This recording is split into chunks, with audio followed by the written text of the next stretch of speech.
Como ustedes saben, nosotros le hemos dedicado tiempo a este tema de conoce al Dios que te transforma y seguimos insistiendo en la noche de hoy, recordando que en la medida que el Hijo de Dios conoce a su Dios, se supone que debe ocurrir una transformación en su vida.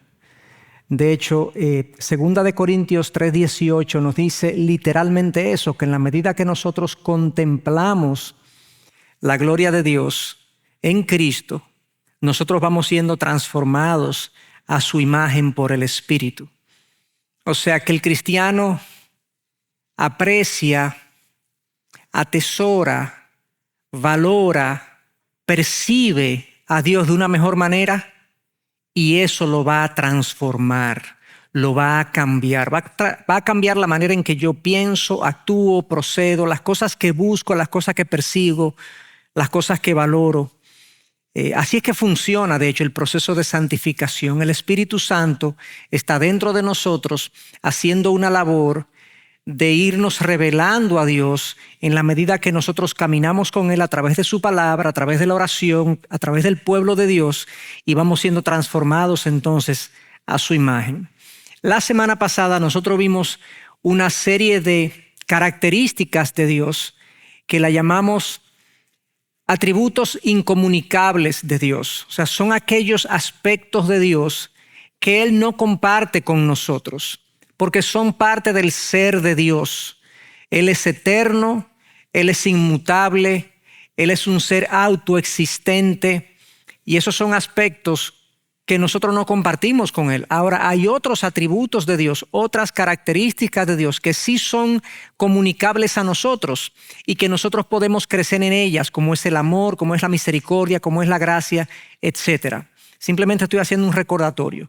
A la luz de lo que vimos la semana pasada, que vimos esos atributos que eran parte del ser de Dios, que le pertenecen a la divinidad, dijimos que eran cosas que lo hacían un Dios trascendente. Y yo quisiera poner esta cita como una forma de introducir lo que vamos a ver en el día de hoy.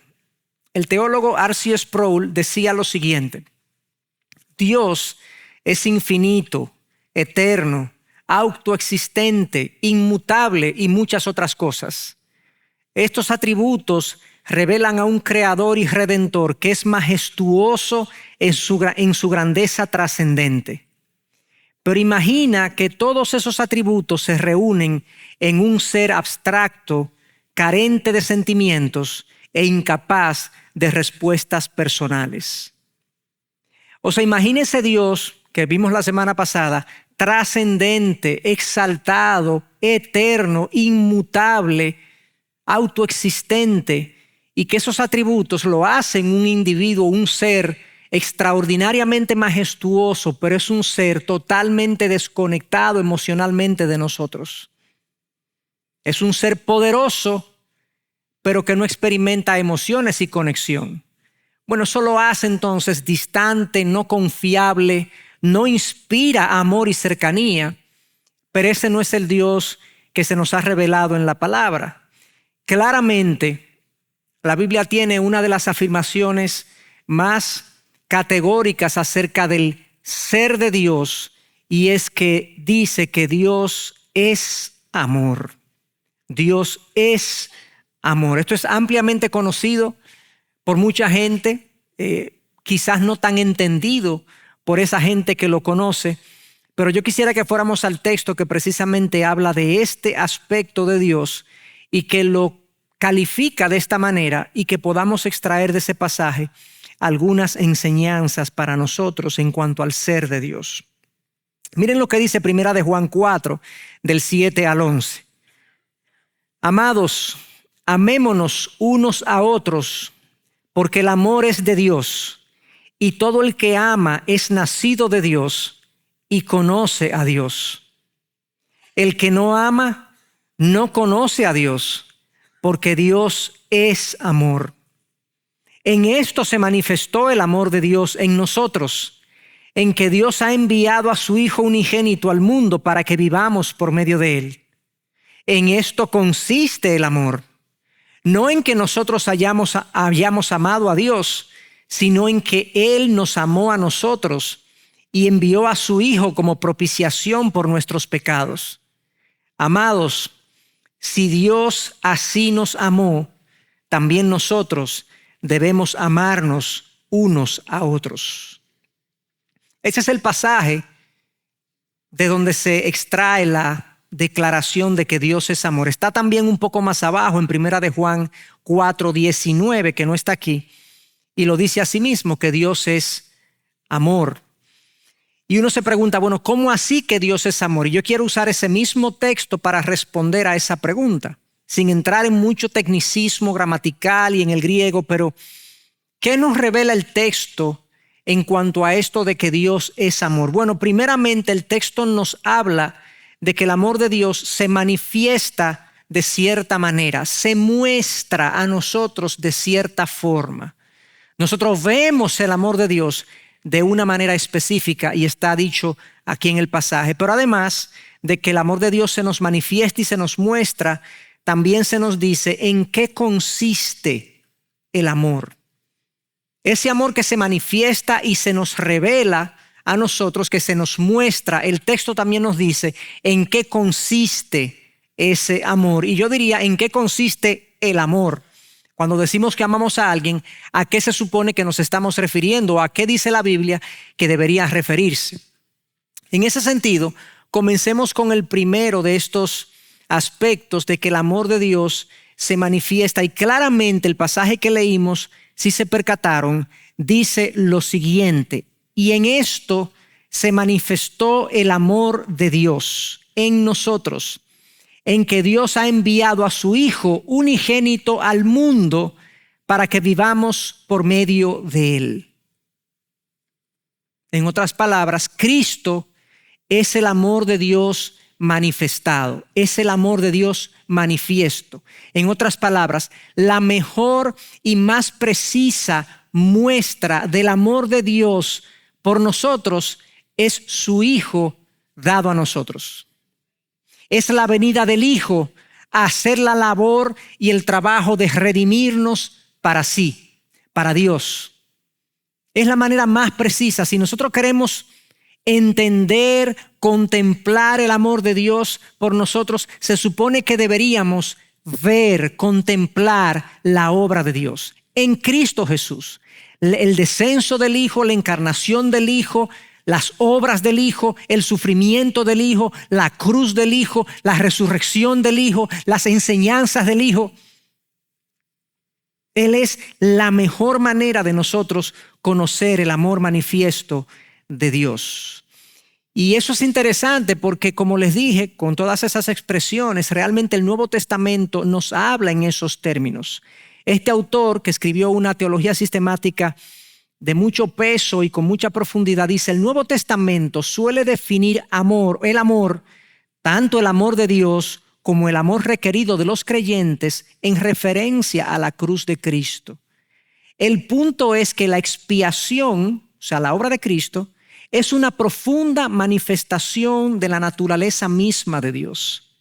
Decir que Dios es amor implica que Dios irá hasta lo sumo para bendecir a su pueblo. Se dará a sí mismo en la mayor medida posible. El nosotros decir que la cruz de Cristo, que el envío del Hijo es una manifestación del amor de Dios, es la manera como Dios muestra su amor por los pecadores o por nosotros, es como decía, es ver la cruz y ver la obra de Cristo y entender a partir de eso lo que significa el amor. Como dice al final esa cita, decir que Dios es amor implica que Dios irá hasta lo sumo para bendecir a su pueblo. Nosotros no tenemos idea de lo que implicó para el Hijo el venir a la tierra. No tenemos una idea, no tenemos una forma de medir el sacrificio, las implicaciones para el Dios Trino, de que el Hijo, estando en gloria, como dice Juan 17, estando en gloria antes de venir al mundo, de hecho en la eternidad pasada, decidiera despojarse de su gloria temporalmente, introducirse en el mundo de los mortales humanos adquirir una naturaleza física la cual él no tenía, exponerse al crecimiento, a la adquisición de conocimiento, exponerse al pecado de la manera como él se expuso, caminar entre nosotros, sufrir, como dice el libro de Isaías, que él es llamado y considerado como varón de dolores y experimentado en sufrimiento. Sufrir no solo en la cruz, sino que su vida fue una vida de aflicción hasta cierto punto. Cristo era un hombre gozoso, ciertamente, pero estuvo expuesto a la aflicción de múltiples maneras, incluyendo la guerra espiritual que libró durante toda su vida. Conocemos de ella en Lucas 4, cuando él fue llevado al desierto y Satanás lo tentó. 3 veces lo tentó, sabemos, por 40 días ayunó, pero nosotros sabemos que esa no fue la única ocasión en la que Cristo tuvo que luchar cuerpo a cuerpo con las fuerzas de las tinieblas. ¿Qué implicaciones tuvo para el Hijo el haber venido a la tierra, haberse hecho carne como uno de nosotros y terminar siendo juzgado injustamente, siendo maltratado como el peor de los pecadores, experimentar uno de los dolores más flagelantes que puede existir, lo que era la muerte en una cruz, morir entonces en una cruz desconsiderado, sufriendo, morir como el peor de los criminales, bajo la vergüenza pública? Y como si todo eso fuera poco, nos dice la palabra que el Padre guardó silencio y un ser, Cristo, que había estado unido por toda la eternidad a su Padre, experimentó una ausencia de la presencia de Dios. Nosotros no sabemos lo que eso implica y cómo eso se siente, pero yo te puedo asegurar que ni tú ni yo hemos sentido nunca una ausencia total de la presencia de Dios. No lo hemos sentido porque en el mundo en el que estamos, aunque caído, hay destellos, hay rasgos de Dios, hay una gracia común que está entre nosotros. El mundo no es tan malo como puede ser por la gracia de Dios. Todavía el mundo puede caer más de lo que ha caído, pero por la gracia de Dios está donde está. Todavía hay gente que hace buenas obras, que tiene gestos de generosidad. Todavía hay padres que aman a sus hijos y no son cristianos. Y todo eso todavía es una manifestación de la gracia de Dios. Todavía hay policías que protegen a la población, a los ciudadanos. Todavía hay médicos que atienden a los enfermos. Todavía hay pilotos que vuelan los aviones y nos llevan con responsabilidad a los lugares donde vamos. Todo eso es una manifestación de una u otra manera del amor de Dios, de la gracia de Dios, del favor de Dios, de la misericordia de Dios. Pero si Dios retirase toda su intervención y toda su influencia en este mundo, nos comeríamos. Nos afligiríamos profundamente. Según la palabra, el Hijo le dijo al Padre en un momento dado, en la cruz: Padre, ¿por qué me has abandonado? Y el Padre volteó su rostro. Y ese dolor es un dolor agudo e intenso en la divinidad. Entonces, de esa manera se mostró el amor. ¿Hasta dónde fue Dios o estuvo Dios dispuesto a ir por nosotros? ¿Hasta dónde estuvo Dios dispuesto a ir por nosotros? El amor se ve en la dádiva del Hijo. Bien lo dice Juan 3:16, porque de tal manera amó Dios al mundo que dio a su Hijo unigénito para que todo aquel que cree en Él no se pierda, sino que tenga vida eterna. ¿Qué implicaciones tiene este pasaje? De tal manera amó Dios al mundo que dio de sí, que sufrió dolor, que dio de su persona, que se humilló, con tal de que aquel que cree en Él no se pierda, sino que tenga vida eterna. Y Jesús mismo le dijo a sus discípulos: nadie tiene un mayor amor que este, o un amor mayor que este, que uno dé su vida por sus amigos.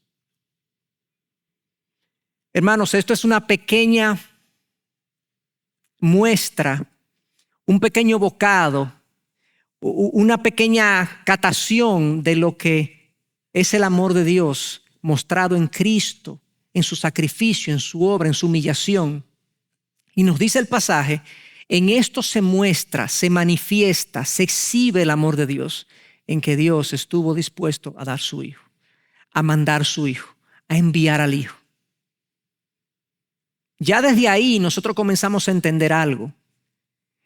El amor de Dios, o el amor verdadero, vamos a ponerlo en esos términos, el amor que verdaderamente ama es un amor que se da. Es un amor que se da por el otro. Es un amor que se entrega por el otro. Es un amor que se sacrifica por el otro. Si una persona no está dispuesta a sacrificarse por el otro, bíblicamente cuestionamos si eso es realmente amor. Puede haber interés de una persona por otra, pero bíblicamente no hay amor a menos que no haya un sacrificio o una disposición al sacrificio en favor del objeto del amor. Y eso es lo que nos dice el pasaje. En esto se muestra el amor en la entrega del Hijo. Y sigue diciendo entonces, con eso introduje esto es amor. Miren qué consiste el amor. No en que nosotros hayamos amado a Dios, sino en que Él nos amó a nosotros y envió a su Hijo como propiciación por nuestros pecados. Lo que yo acabo de decir es un puente con esto, pero lo que yo quiero explicar aquí va más allá del hecho de que Dios se sacrificó por nosotros. Eso es el amor, así que se muestra el amor. En Cristo Dios nos está diciendo, yo estoy dispuesto a sacrificarme, a experimentar dolor, a humillarme por ustedes porque los amo. Eso es el mensaje del Evangelio, ese es el mensaje de la cruz. Que Dios tomó sobre sus espaldas la culpa que nos pertenecía a nosotros, vivió la vida que ninguno de nosotros podía vivir, murió la muerte que nos levantó la culpa del pecado y ha resucitado para nuestra justificación. Ahora somos justificados delante de Dios por lo que hizo el Hijo. Dios está dispuesto a morir por nosotros, a sufrir por nosotros, y eso es una muestra de su amor. Ahora, ¿en qué consiste el amor? Es la segunda parte del texto. Dice, en esto consiste el amor, no en que hayamos amado a Dios, sino en que Él nos amó a nosotros y envió a su Hijo como propiciación. ¿Y por qué es que entonces ahora se dice que el amor consiste no en que nosotros ya hayamos amado a Dios, sino en que Él nos amó a nosotros? ¿Por qué? Porque eso es así. ¿Por qué es que el amor es no en que yo lo haya amado a Él, sino en que Él me amó a mí?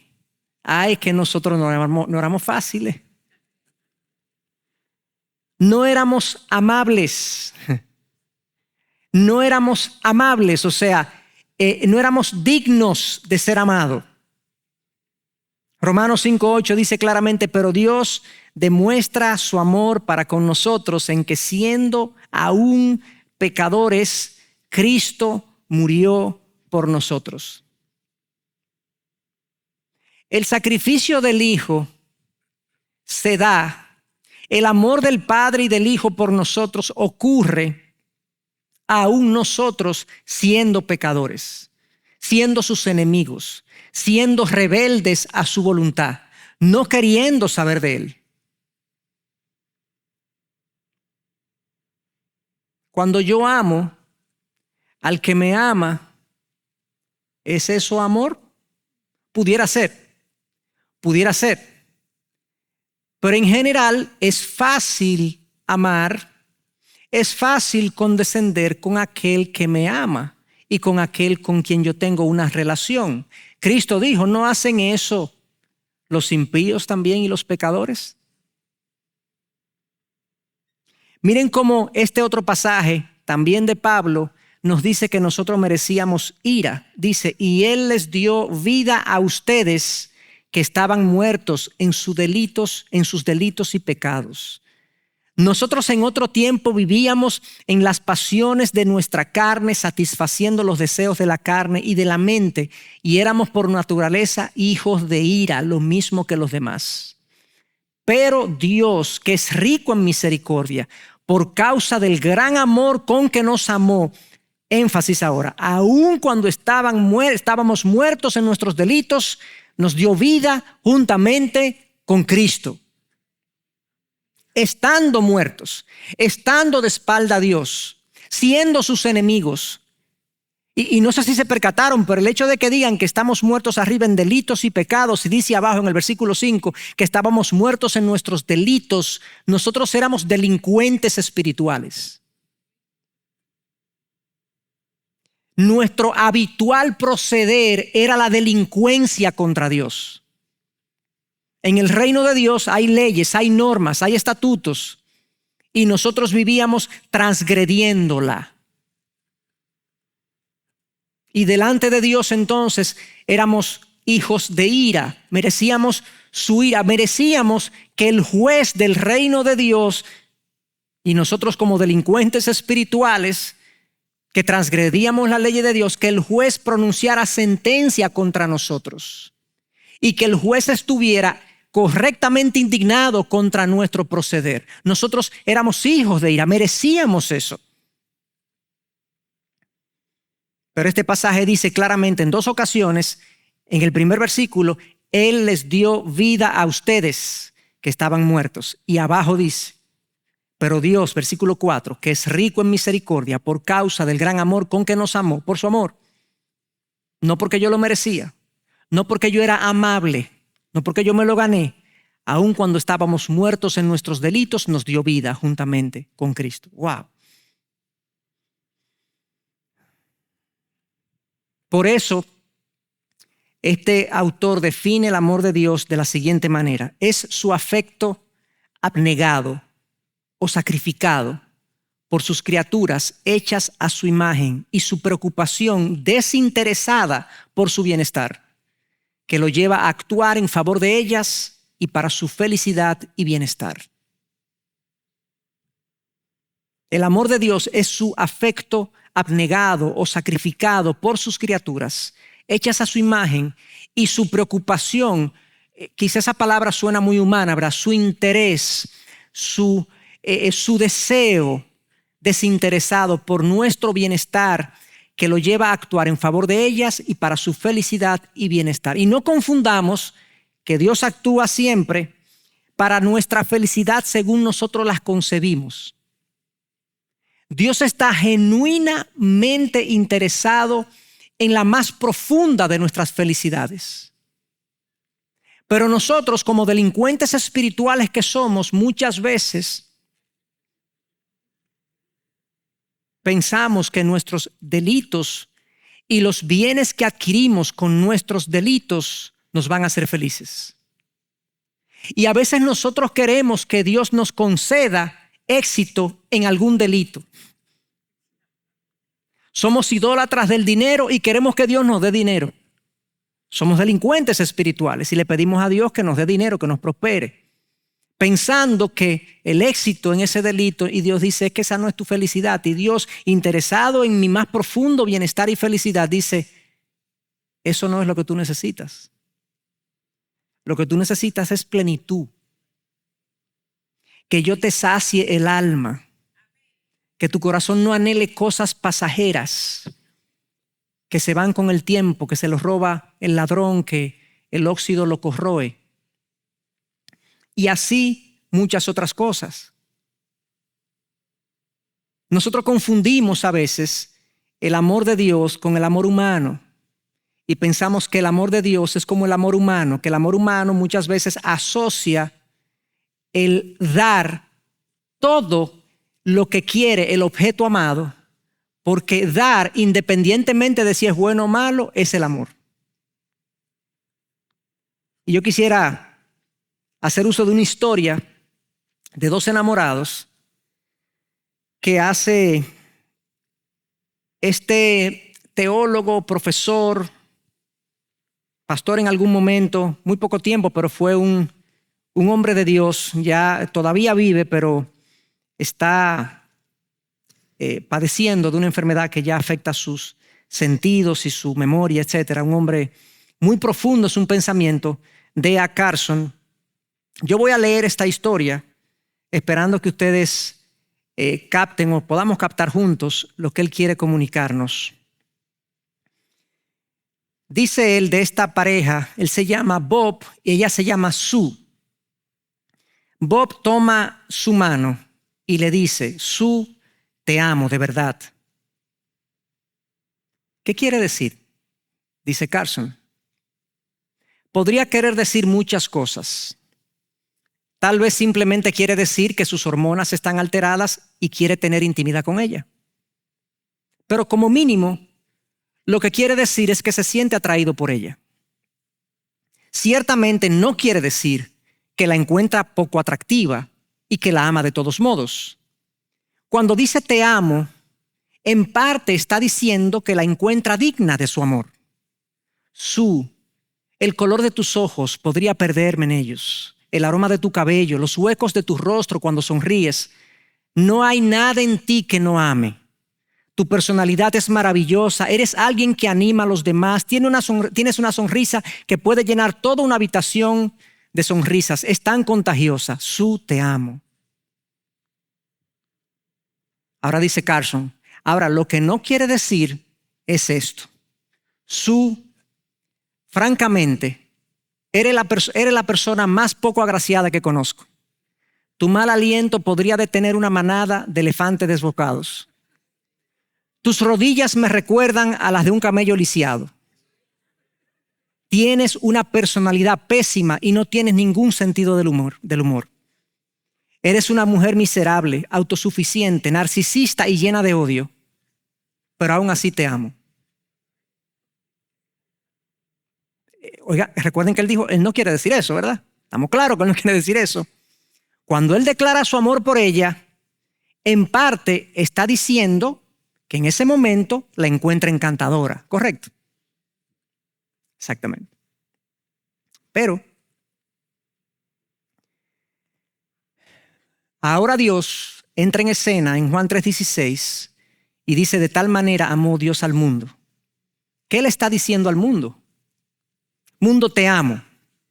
Está diciendo: mundo, tu personalidad es deslumbrante, tu conversación es inteligente, tu ingenio, tus dones, y además eres encantador. Te amo. No puedo imaginar el cielo sin ti. ¿Es eso lo que está diciendo Dios? Cuando dice de tal manera amó Dios al mundo, Él le está diciendo al mundo: mundo, tú me encantas. Tus aspectos morales y físicos me han hechizado. Estoy enamorado de ti, si podemos ponerlo en un plano romántico, para hacerlo análogo a la historia que dije. ¿Es eso lo que está diciendo?, pregunta Carson. Y él responde: lo que está diciendo Dios es: moralmente hablando, ustedes son el pueblo de las rodillas lisiadas. Son el pueblo del mal aliento moral. Son el pueblo con la personalidad desbordada y violenta. Son odiosos, rencorosos y homicidas. ¿Y saben qué? Aún así los amo. No porque sean tan dignos de amor, sino porque yo soy ese tipo de Dios. Por eso en la Biblia, el amor de Dios siempre causa asombro. El amor de Dios es maravilloso, sorprendente. En cierto sentido, no es como cabría esperar.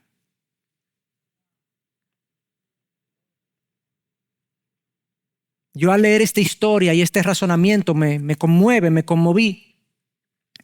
Porque nosotros leemos, escuchamos y hasta nos aprendemos. Juan 3:16 decimos: de tal manera amó Dios al mundo. Pero de tal manera amó Dios al mundo tiene una gran implicación y es una gran muestra de lo que Dios es de manera esencial. Este es un Dios que nos ha decidido amar a pesar de que nosotros somos ese tipo de persona que está descrito en ese texto. Moralmente hablando, un pueblo de rodillas lisiadas, con mal aliento moral, con personalidades desbordadas y violentas, odiosos, rencorosos, homicidas, y podemos poner ahí impuros, chismosos, mentirosos, arrogantes, pedantes, autosuficientes, egoístas, infieles. Ponle tú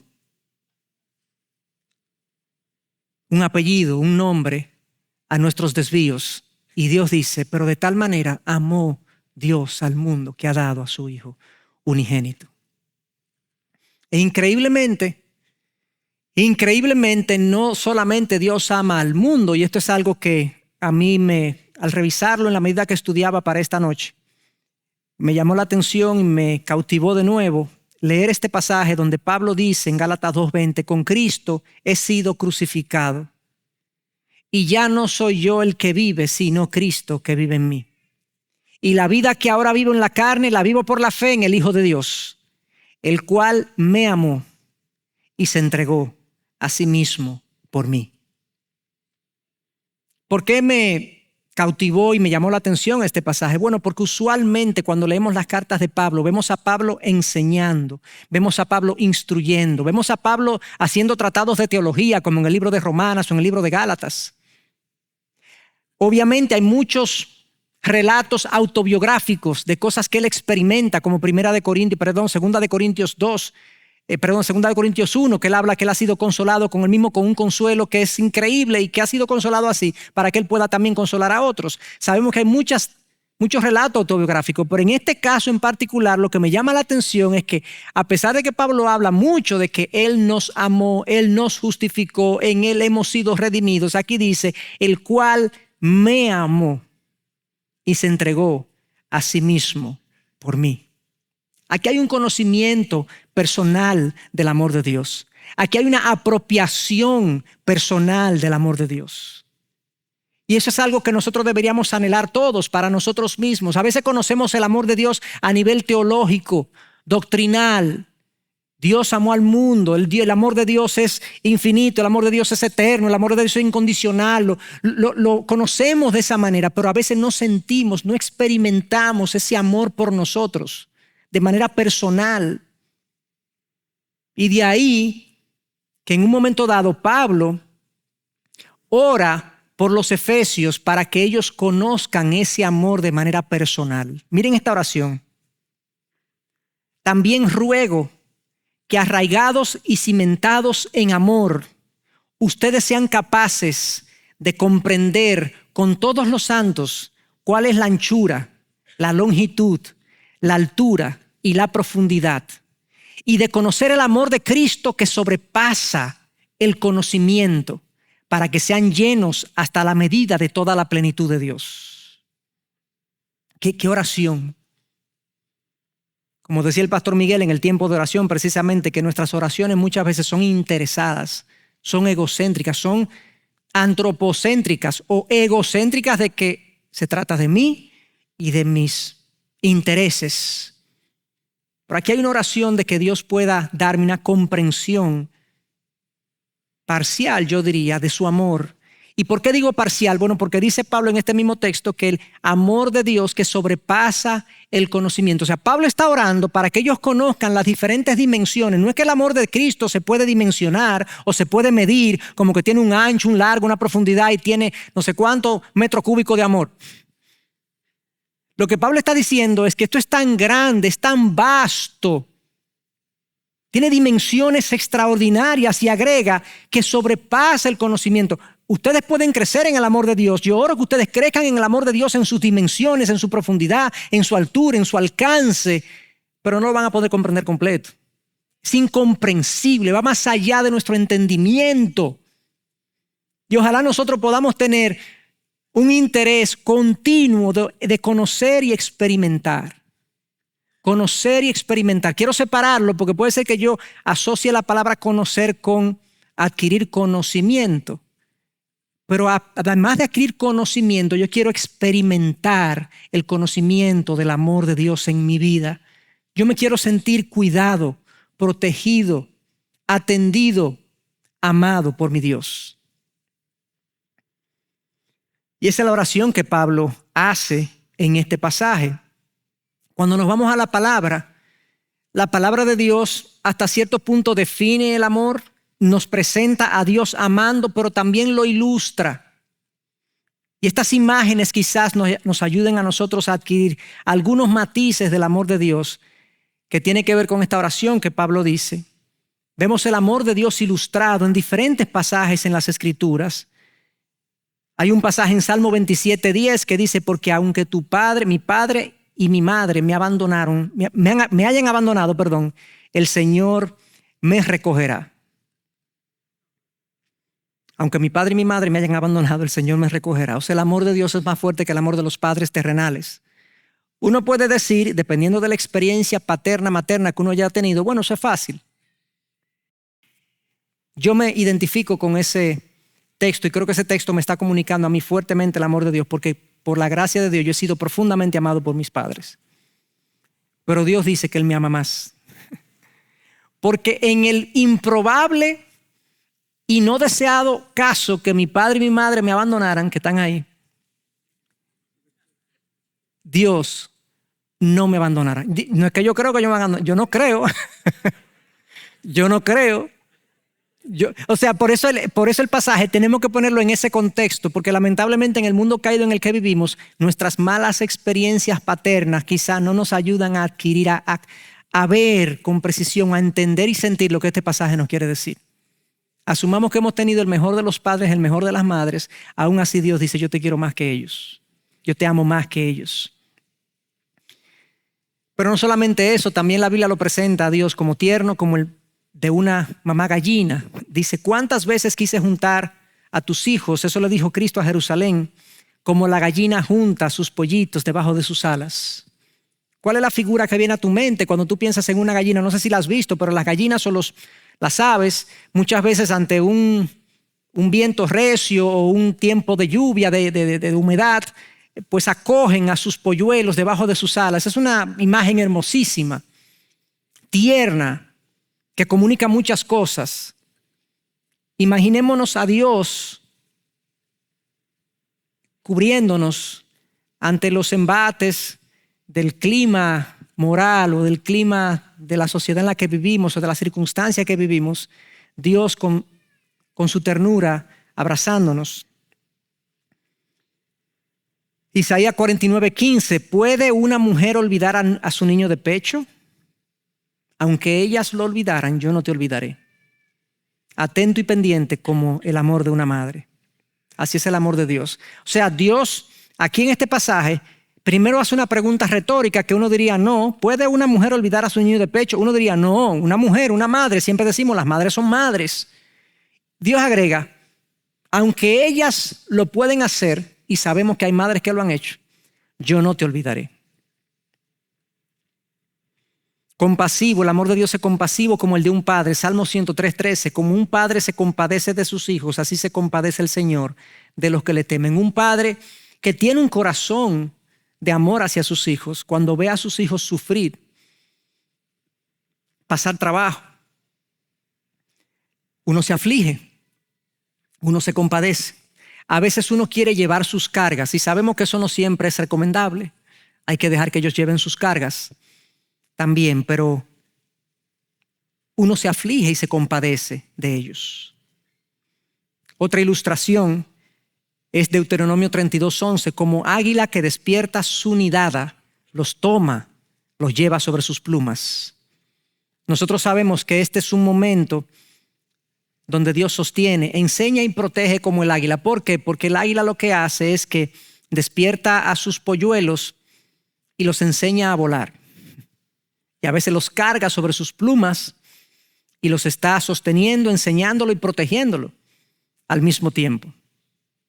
Todas estas son imágenes de cómo Dios vela por nosotros y cuida de nosotros. Y además el amor de Dios es fiel, aunque aquí no hay una figura como tal, pero se nos declara, con amor eterno te he amado. Dios le declara a su pueblo, con amor eterno te he amado. Dios nos ama desde antes que nosotros naciéramos. Desde antes que hiciéramos algo bueno o malo, su amor está ahí presente. Y así como esos, hermanos, podemos seguir buscando ilustraciones. A lo largo de la palabra se nos dice una y otra vez lo grande, lo profundo, lo ancho, la gran dimensión del amor de Dios hacia nosotros. Y dice Sproul, con respecto a todo esto y con respecto a nosotros, la ironía suprema es que, aunque Dios es totalmente digno de amor, nosotros como criaturas caídas no lo amamos. Él es digno y merece nuestro amor. Le debemos nuestro amor y sin embargo no lo amamos. Por otro lado, nosotros somos totalmente indignos de amor según sus estándares. No hay en nosotros No hay nada en nosotros que nos recomienda ante Dios y ciertamente Él no nos debe su amor, pero Él, hecho asombroso, permanece. Él nos ama. Nos ama hasta tal punto que dio a su Hijo unigénito por nosotros.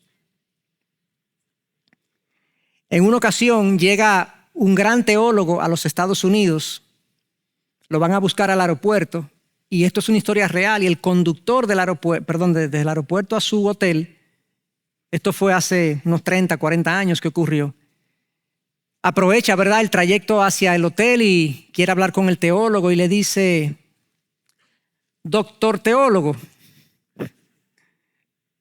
¿cuál es la más profunda enseñanza de teología que usted ha aprendido? ¿Usted me la puede decir o resumir? Y él, como teólogo profundo, al fin dijo: la más profunda enseñanza que yo he aprendido y que te puedo a ti presentar y mencionar es que Jesús me ama. Que Jesús me ama. Y así lo dice la Biblia. Nosotros no podremos, hermanos, agotar completamente esa declaración, conocer completamente las implicaciones de que Dios nos ama. Y lo cierto es que hay efectos que se supone ocurren cuando yo conozco el amor de Dios. Lo primero que ocurre cuando yo conozco el amor de Dios y comienzo a adentrarme en lo que Él ha hecho por mí y en lo que su sacrificio por mí implica y comienzo a experimentar su amor, es que comienzo a amarlo a Él. El amor evoca amor. Dicen que el amor es una de las fuerzas más grandes que tenemos, ¿verdad? Y eso lo dicen hasta los que no son creyentes, pero sabemos que el amor evoca amor y el amor de Dios hacia nosotros nos produce amor. Primera de Juan 4:19 dice: nosotros amamos porque Él nos amó primero.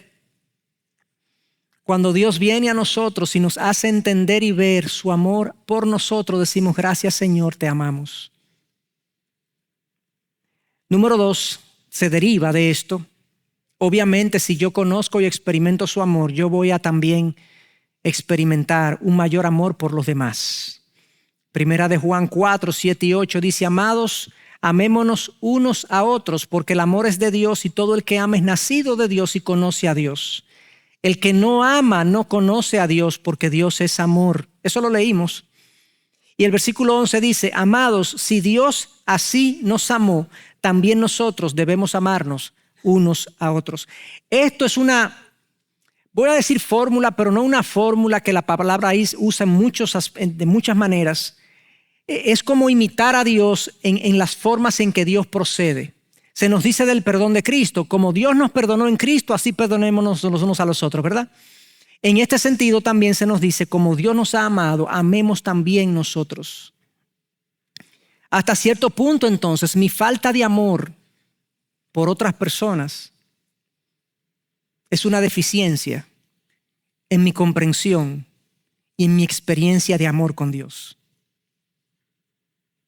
Y lo contrario también es cierto. Mientras más yo experimento, mientras más conozco el amor de Dios y más lo entiendo, con mucho más razón y con mucho más motivación yo amaré a los demás. A pesar de lo que son, porque acuérdate que tú no eres fácil, que yo era un delincuente espiritual. Lo que pasa es que hay delincuentes que saben esconder muy bien su delito.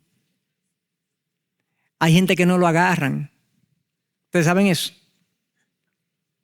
Hay delincuentes que son tontos, pero hay delincuentes que son sagaces y se salen con la suya ante los hombres, no ante Dios. Entonces, mi amor por los demás es un indicador de qué tanto yo amo a Dios. De hecho, hasta un punto que Juan dice que el que no ama a su hermano no ama a Dios. Porque ¿cómo va a amar a Dios a quien no ve si no ama a su hermano a quien sí ve? Lo tercero que debe ocurrir en nosotros, hermanos, es una profunda, constante gratitud. ¿Quién soy yo? ¿Quién soy yo para que tú me hayas amado? ¿qué he hecho yo? Muy mal haríamos nosotros si dejamos que nuestro corazón piense que somos dignos del amor de Dios. Recordémosle a nuestro corazón constantemente que esto es por gracia, que es por medio del amor de Dios, su profundo amor por nosotros, que estamos aquí. Y número 4, debería ocurrir una motivación para vivir para Él. Pablo lo dice de esta manera y nosotros conocemos este pasaje. Pues el amor de Cristo nos apremia, o nos empuja, o nos constriñe, dependiendo de la traducción, habiendo llegado a esta conclusión: uno murió por todos y por consiguiente todos murieron. Y por todos murió para que los que viven ya no vivan para sí, sino para aquel que murió y resucitó por ellos. Cuando yo entiendo, adquiero una comprensión del sacrificio de Cristo, del amor de Dios en Cristo Jesús y en su obra, yo debería sentirme impulsado a vivir para Dios, a amarlo y a vivir para Él. De hecho, Juan 15 dice Cristo literalmente eso: si me aman, guarden mis mandamientos. Por lo tanto, mi obediencia también es un buen indicador de mi amor por Dios. Entonces, mis queridos hermanos, el amor de Dios es un amor inexplicable y maravilloso. Y yo quisiera concluir leyendo un pasaje un poco largo, y ahí concluyo de hecho, pero quiero que lo leamos porque no creo que lo hayamos leído juntos en esta extensión, y leerlo de la Nueva Traducción Viviente, que tiene unos matices muy, muy interesantes y muy prácticos en la manera como se nos presenta el amor de Dios aquí. Ustedes se van a dar cuenta de qué pasaje les hablo. Romanos 8:31 en adelante. ¿Qué podemos decir acerca de cosas tan maravillosas como estas? Hablando del amor de Dios. Si Dios está a favor de nosotros, ¿quién podrá ponerse en nuestra contra? Si Dios no se guardó a su propio Hijo, sino que lo entregó por todos nosotros, ¿no nos dará también todo lo demás? ¿Quién se atreve a acusarnos a nosotros, a quien Dios ha elegido para sí? Nadie, porque Dios mismo nos puso en relación correcta con Él. Entonces, ¿quién nos condenará? Nadie, porque Cristo Jesús murió por nosotros y resucitó por nosotros, y está sentado en el lugar de honor a la derecha de Dios e intercede por nosotros. O sea, Cristo ora por mí a la derecha del Padre. Señor, mira, Chacho. Tú sabes lo que, ustedes se pueden imaginar que mi nombre es pronunciado por el Hijo al Padre. ¿Cómo así? Que Jesús yo no sé cómo yo me llamo allá arriba. Yo no creo que sea Chacho ni Héctor. Yo tendré un nombre nuevo, ¿verdad? Que el Señor me ha dado. Pero que Cristo hable por mí. A veces nosotros tenemos amigos, ¿verdad? Y queremos que nos consigan una reunión con alguien importante, con un funcionario, con alguien de una empresa, con un pastor. Si somos importantes, ¿verdad? Fulano, háblate con sutano. A ver si tú me consigues una reunión. O háblale de mí. Cristo habla de mí. Al Padre, intercede por nosotros. Entonces, seguimos hablando de este extraordinario amor que Dios tiene por nosotros. ¿Acaso hay algo que pueda separarnos del amor de Cristo? ¿Será que Él ya no nos ama si tenemos problemas o aflicciones? Si somos perseguidos o pasamos hambre o estamos en la miseria o corremos peligro o bajo amenaza de muerte. Como dicen las Escrituras, por tu causa nos matan cada día, nos tratan como a ovejas en el matadero. Claro que no. A pesar de todas estas cosas, nuestra victoria es absoluta por medio de Cristo, quien nos amó. Y estoy convencido de que nada podrá jamás separarnos del amor de Dios. Ni la muerte, ni la vida, ni ángeles, ni demonios, ni nuestros temores de hoy, ni nuestras preocupaciones de mañana, ni siquiera los poderes del infierno pueden separarnos del amor de Dios. Ningún poder en las alturas, ni en las profundidades. De hecho, nada en toda la creación podrá jamás separarnos del amor de Dios que está revelado en Cristo Jesús, nuestro Señor. Amén. Amén, amén. Señor, gracias. Gracias por habernos dicho cómo tú nos amas. Pero más que haberlo dicho, gracias por haberlo demostrado en Cristo, que tú estás dispuesto a sufrir por nosotros, que Cristo estuvo dispuesto a humillarse e ir a la cruz y morir por nosotros, que Cristo nos ha dicho que está con nosotros todos los días hasta el fin del mundo, que tú nos has dicho que la obra que comenzaste en mí la perfeccionarás hasta el día de Cristo Jesús. Gracias, Señor, por todo esto que es absolutamente inmerecido. Gracias, Señor, porque a pesar de lo que nosotros somos, tú te has dignado en vernos, en atendernos, en salvarnos. Y nos has hecho tuyos, nos has hecho familia de ti. Somos familia de Dios. Oh Padre, abre nuestros ojos a tu amor. Danos una comprensión espiritual, como decía Pablo, a las dimensiones de tu afecto por nosotros.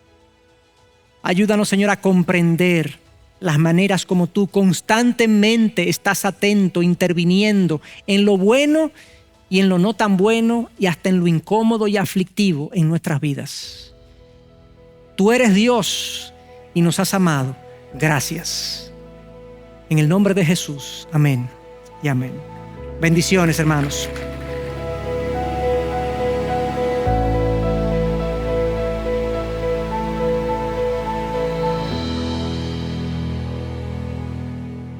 Gracias por acceder a este recurso. Espero que haya sido de gran bendición para tu vida.